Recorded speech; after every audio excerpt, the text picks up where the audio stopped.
Deus, Emanuel, estrela da manhã. Assim como na semana passada nós vamos abrir no primeiro livro dos Reis, capítulo 3. Já avisar de novo que assim como na semana passada, vocês vão pensar que é a mesma mensagem, né? Primeiro livro dos Reis, capítulo 3.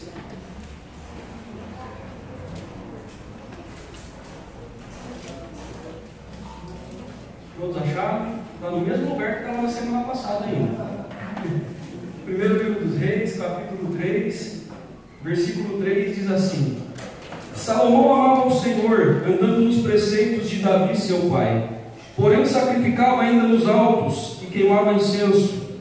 Foi o rei a Gibeão para lá sacrificar, porque era o alto maior. Ofereceu 1000 holocaustos Salomão naquele altar. Em Gibeão apareceu o Senhor a Salomão de noite em sonhos. Disse-lhe Deus: pede-me o que queres que eu te dê. Respondeu Salomão: de grande benevolência usaste para com o teu servo Davi, meu pai, porque ele andou contigo em fidelidade, em justiça e em retidão de coração perante a tua face. Mantiveste-lhe esta grande benevolência, e lhe deste um filho que se assentasse no seu trono, como hoje se vê. Agora, pois, ó Senhor meu Deus, tu fizeste reinar teu servo em lugar de Davi, meu pai. Não passo de uma criança, não sei como conduzir-me. Teu servo está no meio do teu povo que elegeste, povo grande, numeroso, que não se pode contar.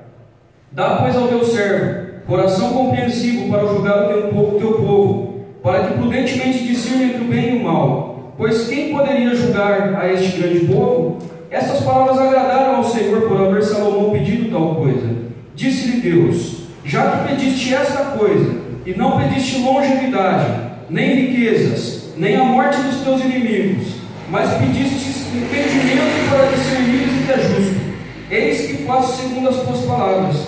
Dou-te coração sábio e inteligente, de maneira que antes de ti não houve teu igual, nem depois de ti o haverá.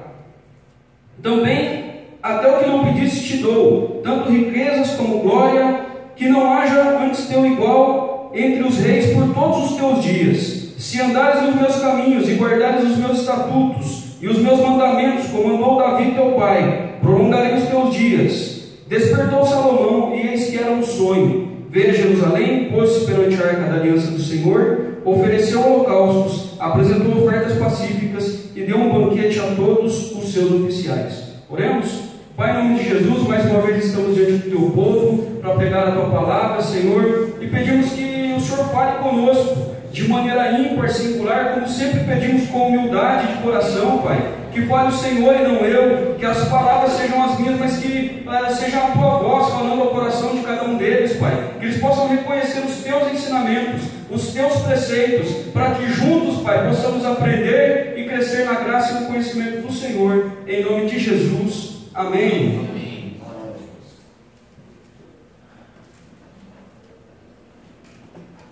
Na semana passada, nesse mesmo texto, nós falamos sobre a sabedoria que Salomão teve para pedir a sabedoria. Afinal de contas, nós vimos aqui que ele está em um lugar, ele vai a Gibeão fazendo um sacrifício, e ali ele tem um sonho. E como já dissemos na semana passada, algumas pessoas dizem: mas era só um sonho. Mas nós entendemos aqui que é um sonho profético, uma aparição de Deus em sonho para Salomão. Não é novidade isso na Bíblia, você que é um bom leitor sabe que isso aconteceu com Jacó. Deus se manifestava aí nos sonhos. Deus se manifestou ao faraó em sonhos e José interpretou os sonhos. Isso aconteceu com Daniel mais para frente, lá na Babilônia. O rei também tem um sonho e Daniel vai interpretar. E acontece também com José, pai de Jesus, adotivo no caso, né? Marido de Maria. Quando ele descobre que a Maria está grávida e o filho não era dele, ele fala: eu vou largar essa mulher e vou embora. Mas o Senhor aparece aí em sonhos, Deus fala com ele em sonhos. E diz para ele: José, fica tranquilo, isso é uma obra minha e tal. Então esse negócio de Deus falar com as pessoas em sonhos não é novidade. E com Salomão também, naquela ocasião foi assim. Nós entendemos no decorrer do capítulo que realmente ele adquire aquela sabedoria que ele tanto pediu para Deus. E nós vimos que Salomão, juntamente quando ele herda o trono, ele herda também uma grande responsabilidade, porque ele tinha que conduzir uma nação muito numerosa, como o texto que nós lemos dissemos, tão numerosa que não se podia contar. Então ele tinha grandes responsabilidades, juntamente com um grande privilégio. e que nós, na nossa caminhada cristã, também temos uma grande responsabilidade, um grande privilégio de sermos salvos, mas uma grande responsabilidade de sermos o portador dessa mensagem, o portador do testemunho da obra que o Senhor Jesus fez em nós. E nós entendemos ainda na semana passada que para que Salomão chegasse a pedir a sabedoria, a entender aquele momento dele, primeiro ele precisou entender que ele precisava ter as próprias experiências dele com Deus. Quando ele diz: olha, Senhor, eu sei que o Senhor é o Deus do meu pai, o meu pai andou na tua presença. Ele começa a falar do currículo do pai dele com Deus, mas ele mesmo ainda não tinha as experiências dele. Nós entendemos que ele precisava ser humilde também, para falar: Deus, eu não sei, eu não sou capaz, não é porque eu sou o rei que eu mando aqui não, foi o Senhor que me colocou aqui, e o Senhor precisa me dar sabedoria para que eu consiga fazer essa obra que é sua e que não é minha. Ele precisou ter essa humildade. E nós vimos ainda a terceira coisa, que ele precisava ter a consciência de que a obra era de Deus. Ele falava: Senhor, foi o Senhor que me colocou aqui, não é porque eu sou o filho do rei que eu assumo o trono. Ele tinha outros irmãos, mas ele teve essa consciência de que a obra era de Deus. Falou: Deus, a obra é tua, o povo é teu, é tão grande esse povo que eu não consigo nem contar, mas me dá sabedoria para que eu julgue o teu povo com discernimento e com justiça, e que a glória sempre, quando a gente faz qualquer coisa, é para Deus. Isso tudo a gente viu na semana passada, e nós vimos aqui que quando chega no versículo 10, que ele faz o pedido da sabedoria, o versículo 10 diz que essas palavras, quando ele pede a sabedoria ao Senhor, que essas palavras agradaram ao Senhor por Salomão ter feito esse pedido, por ter pedido tal coisa, por ter pedido a sabedoria. E no versículo 11, o texto continua dizendo que já que ele pediu a sabedoria, e não pediu longevidade, vida longa, não pediu riqueza, e não pediu a morte dos inimigos, mas pediu um discernimento para saber o que é justo, para fazer algo para o Senhor. Então Deus diz no versículo 12 que ia fazer conforme as palavras de Salomão, que ia dar para ele coração sábio, inteligente, que nunca veria ninguém igual a ele. Mas o 13 diz que até o que ele não pediu, que Deus ia dar, tanto a riqueza como glória, e que se ele andasse nos preceitos ele ia ter vida longa e tudo mais. Então aqui nós vemos que ele recebeu o que ele não pediu. E eu fico pensando, tentando imaginar essa cena, porque a gente sabe que Deus, na sua eternidade, na sua onisciência, nada pega Deus de surpresa. Mas eu fico imaginando essa cena, e eu penso que seria, todo mundo, quem tem filho pequeno aqui sabe disso, que seria como se Deus fosse ver um filme que ele já sabe como termina. Eu, por exemplo, tenho um filho de 5 anos, e os irmãos não têm noção de quantas vezes eu já assisti o Homem de Ferro. Ele sabe todas as falas, ele sabe o que o personagem vai falar, o que vai acontecer, e ele fica ali contando: ah, pai, agora vai acontecer tal coisa. E muitas vezes é assim, tem um monte de filme lá que eu já vi um monte de vezes, e às vezes a gente acaba se distraindo naquilo que tem para fazer. E eu penso que Deus, de certa forma, ele fala: olha, ele chama quem está ao redor dele, chama os anjos e fala: olha o que esse cara vai pedir agora, fica vendo, porque o versículo 10 diz que isso agrada ao Senhor, que isso deixa Deus, de certa forma, feliz, satisfeito, e mesmo na sua onisciência, sabendo o que vai acontecer, ele se agrada do pedido de Salomão. E diz que Salomão não pediu riqueza, diz que Salomão não pediu vida longa, e não pediu a morte dos inimigos. Isso não é o Salomão que está dizendo, é Deus que disse para ele: olha, como você não pediu isso? E me fez pensar quantas vezes Deus, lá na sua eternidade, ele já ouviu esses pedidos, quantas vezes ele ouve esses pedidos diariamente, e me faz pensar naquilo que eu e você temos pedido para Deus. E é por isso que o tema dessa mensagem é sabedoria, para você não pedir o que você não precisa. Da semana passada era sabedoria para pedir o que precisa, no caso a sabedoria que ele precisava. E o tema da mensagem de hoje é sabedoria para você não pedir o que você não precisa, assim como Salomão fez. O pedido que Salomão faz agrada a Deus. O primeiro pedido que Salomão faz que não agrada a Deus, que o texto cita no versículo 11 aqui, é a longevidade, a vida longa. Longevidade, você sabe que é vida longa. E o homem ele não foi criado, penso eu, no meu entendimento, para morrer. Quando nós vemos a história do Jardim do Éden, alguns pensadores aí vão dizer diferente, mas nós vemos ali que logo após o capítulo 3 de Gênesis, quando descreve ali a cena que Adão peca, Adão e Eva, eles caem no pecado, que o Senhor, que Deus ali fala: olha, agora eles pecaram, eles comeram da árvore do conhecimento do bem e do mal, e eles têm entendimento certo e errado como nós. Então vamos tirar também do jardim a árvore da vida, para que eles não vivam eternamente e assim vai virar uma bagunça esse negócio, esse povo aí pecador e tal, não vai dar certo. Então eu penso que se aquela árvore da vida estava ali, que ela dava a vida eterna, eu penso que ela não estaria ali à toa. Que se ele comesse ali, eu acho que talvez era esse o primeiro propósito, caso Adão e Eva não pecassem. Então eu penso que o homem não foi feito para ver a morte tão cedo. É fato que antes do dilúvio, as pessoas viviam 800, 900 anos. O Matusalém, que é o homem que mais viveu 969 anos. Noé viveu 950 anos. As pessoas tinham vida longa antes de que o pecado deteriorasse toda a nossa natureza. E é fato que ninguém, ainda nos dias de hoje, quer morrer. Quando nós nos deparamos com uma notícia como essa de um jovem de 29 anos, não há quem mesmo que não conheça, que não se compadeça da dor do luto da família, porque não é fácil para ninguém, nem quando perde um de 99, quanto mais um de 29. E todo mundo que quando tem alguma doença, eu duvido aqui que todos nós, já em algum momento de desespero, a gente já não gritou: Deus, eu não quero morrer agora, Deus me livra dessa, Deus me ajuda aqui, porque achou que ia morrer em algum momento, e clamou ao Senhor. Todo mundo quer ver Deus, todo mundo quer ir para o céu, mas ninguém quer morrer logo. Isso é fato. Até o próprio Paulo, irmãos, quando ele escreve a carta dele aos Tessalonicenses, a primeira carta, no capítulo 4, versículo 17, ele começa a citar a cena do arrebatamento. Olha, num abrir e fechar de olhos, os que morreram em Cristo ressuscitarão primeiro, e nós, ele também não queria morrer não, ele achava que ele ia estar vivo nesse dia. E nós, os que estivermos vivos, subiremos ao encontro dele nos ares, seremos arrebatados, tal. Nem o Paulo queria morrer. Ele que dizia: olha, para mim o morrer é lucro, o viver é Cristo. Ele achava que era lucro morrer, mas também não queria não. Ele tinha esperança para arrebatamento. Então nem o Paulo queria morrer.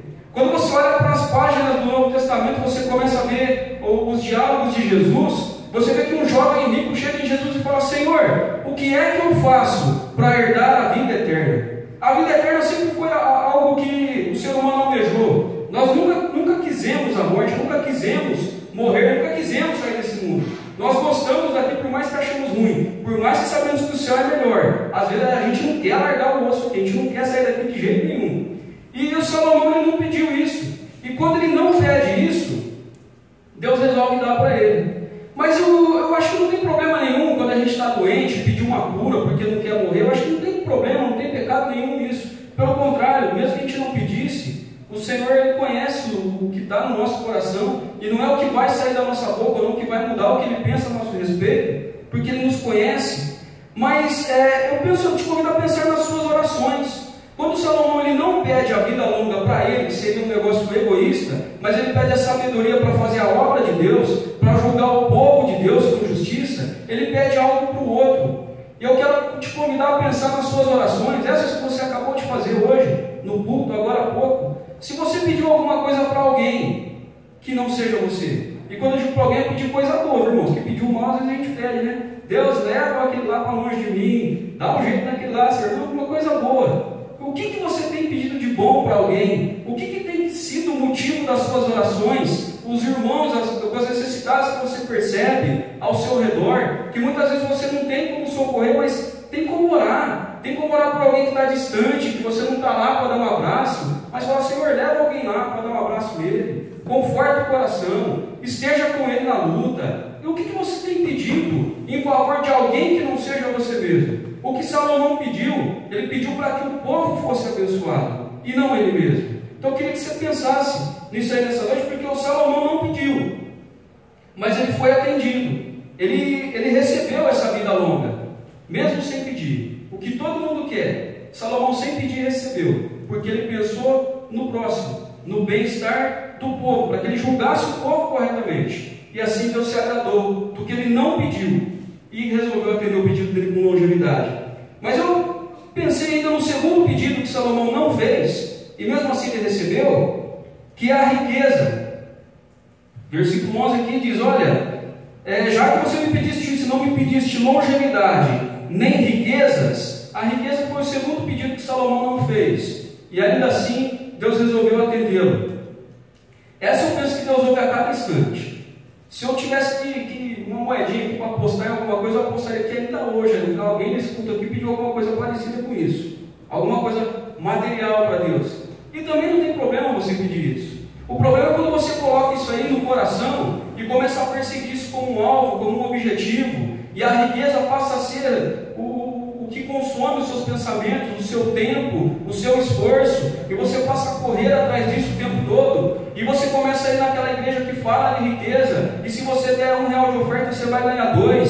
Se você vender a sua casa, você vai ganhar uma casa num condomínio fechado. Se você vender o seu carro, você vai ganhar 2 carros, sei lá o que você vai ganhar. E as pessoas vão trocando e vão apostando, vão jogando, vão fazendo negócios com Deus. Quer dizer, vão fazendo negócio com o cara que está falando, né? Mas supostamente em nome de Deus, porque elas acham que vão ser ricas, acham que vão ganhar riquezas, acham que vão ter um emprego melhor. Aí pode até ter, Deus pode te dar tudo isso, só que esse não pode ser o objetivo da sua vida. O texto de... deixa eu ver aqui, que eu anotei, lembrar o meu irmãos. O texto de 1 Timóteo, capítulo 6, diz que os que querem ficar ricos caem em tentação e em laço, e em muitas concupiscências loucas e nocivas que submergem os homens na perdição e ruína. O versículo seguinte diz: porque o amor ao dinheiro é a raiz de todos os males.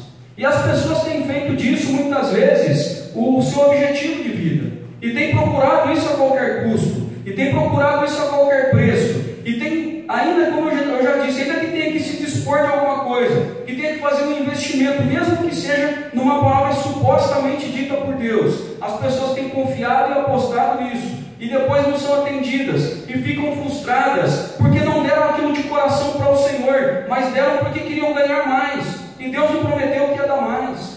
A Bíblia diz no capítulo 6, versículo 33 de Mateus, que nós devemos buscar primeiro o reino de Deus e a sua justiça, e as outras coisas que ele está falando ali no texto, que são coisas básicas para a nossa sobrevivência. Quando você lê os versículos anteriores, o texto está dizendo que ele nos daria o básico, o alimento, a roupa, um teto sobre a nossa cabeça, e isso eu tenho certeza que não tem faltado para você. Não tem problema, não é pecado você querer melhorar de situação, como eu já disse, mas quando você não se contenta com o que você tem, quando você quer buscar a qualquer preço a riqueza, você está, em outras palavras, dizendo para o Senhor: olha Deus, eu sei que é o Senhor quem cuida de tudo, e o jeito que o Senhor está cuidando de mim não está bom, então deixa que eu vou melhorar sozinho. Tem um negócio ali que eu vou fazer lá que vai dar certo, eu vou ser rico, a casa que o Senhor me deu não está boa, eu quero uma casa num bairro melhor, num lugar mais chique, o carro que o Senhor deu para andar também não estou satisfeito, eu quero um carro melhor, se o Senhor não me der, eu vou correr atrás. Em outras palavras, é isso que você está dizendo para o Senhor, que a maneira como Ele está cuidando de você não está bom, e você quer dizer como é que Ele deveria cuidar, e já que Ele não cuida, você se vira sozinho, e muitas vezes acredita numa palavra supostamente dita por Ele, e aí quando Ele não faz, ou quando aquela palavra não se cumpre, melhor dizendo, você começa a culpar ao Senhor, e fica frustrado, e começa a ficar triste. Mas o Salomão, ele recebeu a riqueza sem pedir, e talvez você diga: mas ele já era rico, ele era filho do rei. E quem é que se contenta com a riqueza que tem? A Lava Jato está nos provando isso aí todo dia. Pessoas que já eram ricas, que já têm bons salários, mas que fazem acordos, propinas, falcatruas para ficarem cada vez mais ricos, cada vez mais poderosos. E as pessoas não têm limite. As pessoas querem cada vez mais. E por isso, se preciso for para atingir seus objetivos, muitas vezes exploram o seu próximo, tiram um lucro absurdo daquilo, pagando o mínimo possível, nem que o próximo fique na miséria, mas que ele precisa ser rico, ele precisa. É muito difícil você ver um cara milionário dizer que ele fala: olha, eu vou repartir um pouco aqui agora porque meus funcionários é que me fizeram chegar até aqui. Talvez você conheça alguma história parecida, eu não conheço. As pessoas, elas querem cada vez mais, cada vez mais, cada vez mais, nunca se saciam. Isso é pecado, porque a Bíblia diz que aonde está o seu tesouro, ali também está o seu coração. E nós vemos que o coração de Salomão estava em fazer a obra do Senhor com excelência. Ele não estava preocupado se ele ia se tornar mais rico ou não do que ele já era. Ele não estava preocupado em ser ganancioso. Ele estava preocupado em fazer a obra do Senhor com excelência. E como Deus disse: olha Salomão, todo mundo me pede isso aí o dia inteiro. Eu escuto esses 3 pedidos, ninguém quer morrer, todo mundo quer ser rico. Mas como pediu isso aí, eu vou te dar vida longa e eu vou te dar riquezas. Então pense no que você está pedindo. Pense se você está agradando ao Senhor com aquilo que você está pedindo. Vê se não é o momento de você não pedir. Vê se não é o momento de você agradecer o que você tem, ser grato pelo que Ele tem feito a você, ser grato pelo alimento que tem na mesa, ser grato pelo ovo que está lá, mas tem um ovo em cima do arroz, ainda tem um arroz, irmão, que pensa. Ser grato pelo teto, ser grato pela vestes. Talvez você não troque de roupa toda semana, roupa nova, mas com certeza você não está andando nu pelas ruas, você está andando vestido, calçado, há um teto sobre a sua cabeça para você se abrigar do frio, não está tomando chuva. Deus tem cuidado de nós. Precisamos ser agradecidos ao Senhor pelo que Ele tem feito. Podemos buscar melhor sim, podemos nos esforçar sim, e Ele abençoa aqueles que se esforçam, e não tem problema se você pedir que Ele abençoe o fruto do seu trabalho, o esforço do seu braço, mas isso não pode ser um objetivo de vida para você. Isso não pode ser a razão do seu acordar, do seu levantar, do seu trabalhar. Você tem que acordar todo dia pensando o que é que você pode fazer para o Senhor. Como é que lá onde você está lá onde você está trabalhando, lá onde você está ganhando o seu pão, como é que você pode ser usado por Deus lá? Como é que você pode falar do amor de Deus para alguém? Será que talvez você pode interceder por alguém lá? Será que o seu testemunho lá tem sido correto? Pense nas suas atitudes e veja aí o que é que você tem mais motivos para agradecer do que para pedir. Mas há um terceiro pedido aqui que o Salomão não faz. E mesmo assim Deus resolve presenteá-lo com isso, que é a morte dos seus inimigos. Nós estamos falando aqui de um contexto de muitos anos atrás, em que a morte dos inimigos era literalmente questão de sobrevivência. As terras ali eram... Sempre quando alguém se interessava pela terra do outro, você conhece a história melhor que eu. Sempre quando alguém se interessava pela terra do outro, porque lá tinha mais água, lá dava para plantar melhor, lá o tipo de cultura, de cultivo que eles iam fazer, nasceria melhor ali, ou porque aquela região era mais perto do mar, então tinha ali mais rotas de mercado, os produtos que havia no país de cá sairiam mais fácil por exportação se aquela terra ali fosse deles. Então as pessoas pegavam a espada, acampavam ali ao redor daquele país e iam para cima mesmo, e tomavam o território, quem puder mais chora menos. E é assim que eles viviam. Os territórios eram conquistados à base da espada. Então naquele contexto, fazia todo sentido Salomão falar: Senhor, eu preciso que meus inimigos me dê a vitória. E a vitória do Salomão significava a morte dos inimigos dele, porque teria inimigos com certeza. Pessoas se levantariam para ganhar o território de Israel. Mas o Salomão não pede isso. E eu vejo que muitas vezes, hoje a gente vê crentes aí que arrumam os inimigos que às vezes nem procura, né? Mas acaba aparecendo inimigo de tudo quanto é lado, e o crente de Deus, o meu inimigo não sei aonde, o meu chefe que me persegue, o meu vizinho que não dá sossego, e as pessoas vão titulando pessoas como seus inimigos. Mas na verdade nós não temos pessoas como inimigos. O inimigo do crente é o diabo, e mesmo assim é derrotado ainda. A vitória já nos é dada por aquele que um dia ganhou essa vitória na cruz e nos deu, porque nós estamos do lado vencedor, lutamos ao lado de Cristo, já temos essa vitória. Mas mesmo assim as pessoas saem procurando o demônio por aí para pisar na cabeça, porque tem que ganhar do inimigo, porque o demônio, eu falei isso aqui na escola dominical outro dia, o demônio do bairro aqui é o fulano de tal, e as pessoas saem atrás do inimigo, saem procurando o inimigo, saem buscando aí, como se diz o ditado, chifre em cabeça de cavalo. Alguns até fazem música para isso aí. Você conhece a música da vingança lá, que a vingança tem sabor de mel, e as pessoas vão crendo nessas coisas. Eu me lembro de um grande pregador que um dia, num programa de televisão, ele disse que Deus ia te abençoar, falando para o público dele, que Deus ia abençoar de uma tal maneira que o seu inimigo, ele ia te ver passar vitorioso. Bem antes da música, acho que talvez a mulher que assistiu essa pregação, quando fez a música lá, ela falou: o seu inimigo vai te ver passar vitorioso, e ele vai estar sentado no asfalto quente embaixo do sol, com um copo de cachaça na mão. Vê se isso é palavra que alguém se fala numa pregação, meus irmãos. O crente não tem inimigo. O único alvo, a única batalha que nós devemos ter é para que o reino do Senhor seja expandido, para que o evangelho seja pregado a cada vez mais pessoas, que pessoas sejam ganhas para o Senhor. Essa é a nossa batalha, a batalha de expandir o reino de Deus. São esses os inimigos que nós temos. O diabo muitas vezes ele tenta impedir que essa obra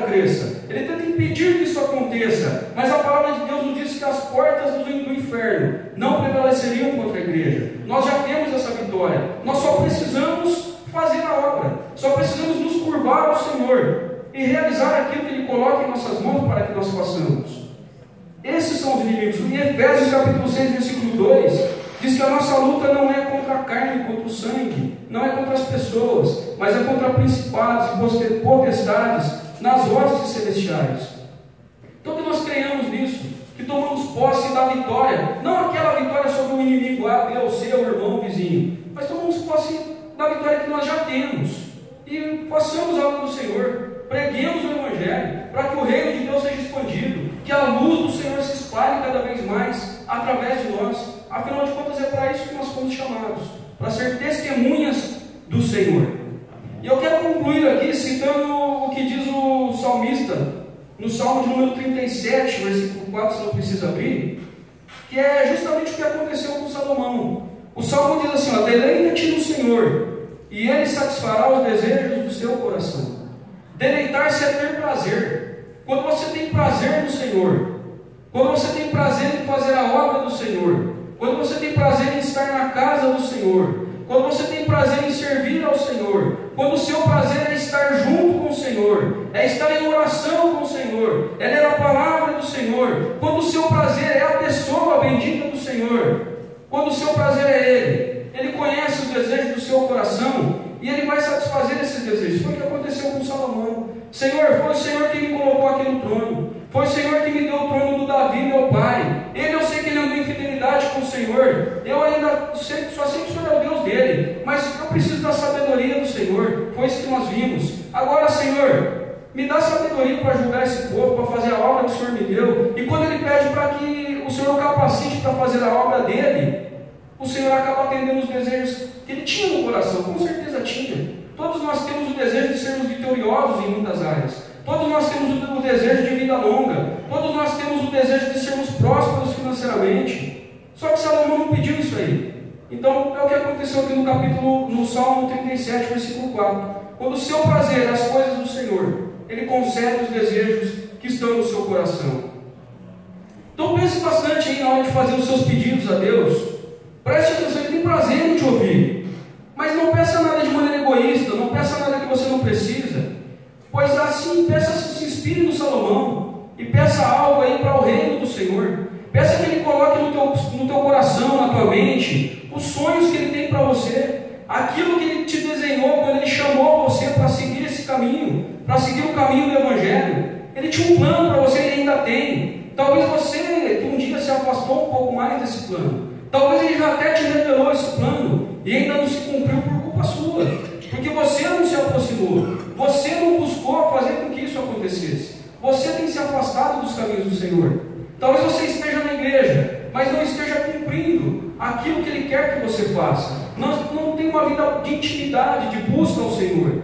Então faça isso nessa noite, a partir dessa noite, porque Ele vai colocar nos seus sonhos, na sua mente, no seu coração, os projetos que Ele tem para você, para que você possa pedir: olha, Senhor, me capacite para fazer isso aqui. Talvez Ele tenha um projeto para que você pregue a palavra. Talvez Ele tenha um projeto para que você faça obras sociais, obras de assistência social. Talvez Ele levante você para muitas coisas. E talvez você tenha o desejo de fazer isso. E esse desejo pode ser colocado no seu coração pelo Senhor. Ore a respeito disso. Peça graça, peça sabedoria, peça capacitação do Espírito Santo, para que Ele te ajude a fazer essa obra, para que o nome do Senhor seja glorificado. Nós não estamos aqui simplesmente para aparecer, para dizer que somos cristãos, para pedir nada para Deus, mas nós estamos aqui para fazer a obra do Senhor.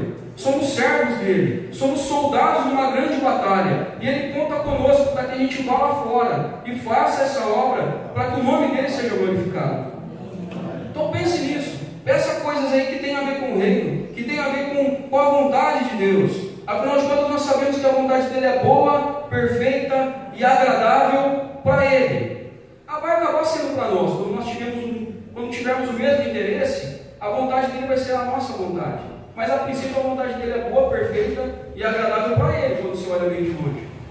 Mas quando você passa a ter essa sintonia com Ele, a vontade dele possa ser a sua. E muitas vezes a gente não recebe algumas coisas, porque conforme diz Tiago, no capítulo 4, versículo 3, a gente não recebe porque a gente pede mal.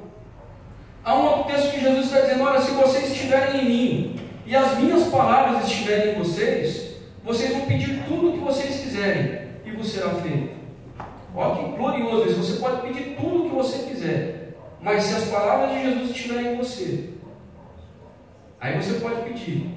Se vós estiveres em mim, se vocês estiverem em Cristo e as palavras dele estiverem em você, isso é caminhar com ele, é ter intimidade com ele, é pensar, é ter a mente dele, é querer o que ele quer. Quando você pede coisas que ele se agrada do que você pede, ele te faz e acaba dando aquilo que você não pede, acaba te agraciando com aquilo que você quer. Todo mundo quer, ele sabe o que é bom. Há um texto que o próprio Jesus diz que nós que somos maus, quando o nosso filho nos pede um peixe, nós não damos cobra. Quando pede um pão, nós não damos pedra. Ele fala: se vós que sois maus, saber dar boas dádivas, bons presentes aos seus filhos, quem dirá ao vosso Pai Celeste, que é santo, que é justo, que é perfeito, e que vos ama? Ele com certeza tem prazer em te abençoar. Mas peça direito, presta atenção no que você tem pedido, o que tem sido o motivo da sua oração, o que tem sido o motivo de busca da sua vida. Como é que você tem vivido aí? E vê se não cabe aí uma oração para alguém, encaixar um irmão seu que está precisando de alguma coisa. Vê se não tem pedido coisa demais para você. Vê se você não tem pedido, se não tem faltado algo na sua oração para que o reino do Senhor seja expandido, para que Ele te use de alguma maneira, nem que seja só na oração, que não é só, é muita coisa. O Ministério de Intercessão está aqui. O pastor Eduardo sempre diz que são as pessoas que mantêm a igreja de pé. Então pensemos nisso o tempo todo. Cada vez que nos dobrarmos perante o Senhor para fazermos nossos pedidos, as nossas orações, Ele quer ouvir, mas nós precisamos pedir direito. Então que você tenha a sabedoria, que Deus te ajude aí a ter a sabedoria para pedir o que você precisa e para não pedir o que você não precisa. Amém? Vamos orar? Pai, em nome de Jesus, te damos graças, Senhor, pela Tua presença, pela Tua palavra, por esse culto, por cada irmão que chegou aqui para louvar, para bendizer, cultuar o Seu nome.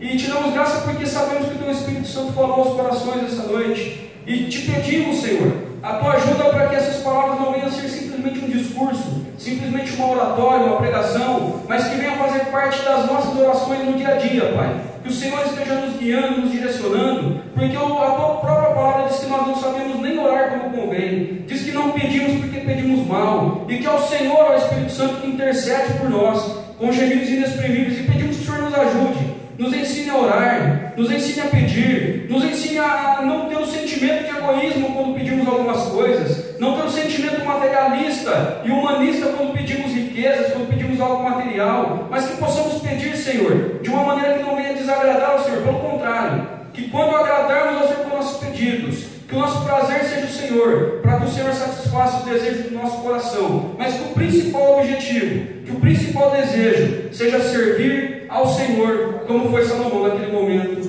em nome de Jesus, amém. O Deus é uma nova estrela.